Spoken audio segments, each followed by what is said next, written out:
Hi, it's Madhu and it's आदिम कानन।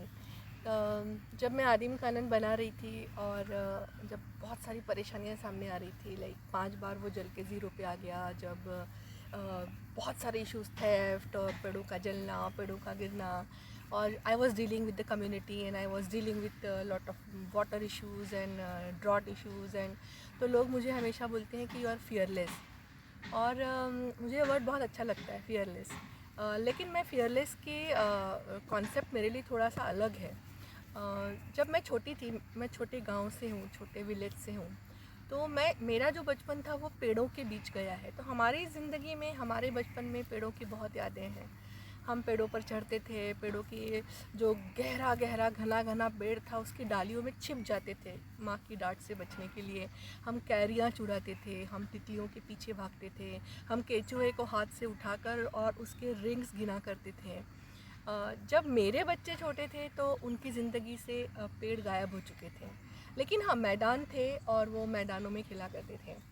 लेकिन जब मैं आजकल के बच्चों को देखती हूँ तो मुझे लगता है कि उनकी ज़िंदगी में तो पेड़ भी नहीं है और मैदान भी नहीं है, और दोनों सिमट कर एक छोटी सी मोबाइल की डिबिया में चले गए हैं। वही उनकी ज़िंदगी है। अब हमको बच्चों को अगर बचाना है और अर्थ को बचाना है, तो क्योंकि दोनों इंटरडिपेंडेंट है, दोनों कनेक्टेड हैं, तो हमको फियरलेस होना पड़ेगा। और मेरे लिए फियरलेस की डेफिनेशन है deep love. Deep love for plants, deep love for trees, deep love for insects, deep love for birds, love for community, love for local, love for sustainability। और इस डीप लव का fearless से सीधा सीधा संबंध है कि जो कोई इसके बीच में आता है, whoever disturbs it, उसके साथ फियरलेस होना। Fight with the system, fight with the things जो इन सब के बीच में आता है, दैट इज़ फियरलेस।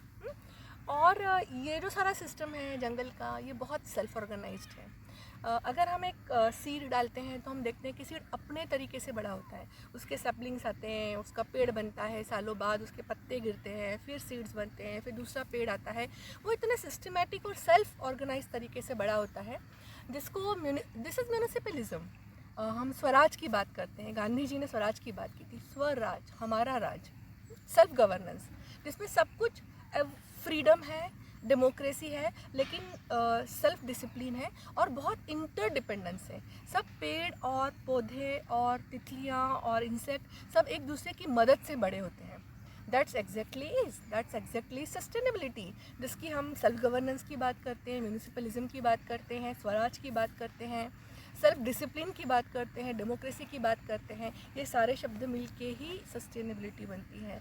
और अगर सस्टेनेबिलिटी आएगी तो इकोनॉमी खूबसूरत होगी, जंगल खूबसूरत होंगे, बच्चे खूबसूरत होंगे, और सब कुछ सुंदर ही सुंदर होगा, जैसे ये ज़िंदगी सुंदर है।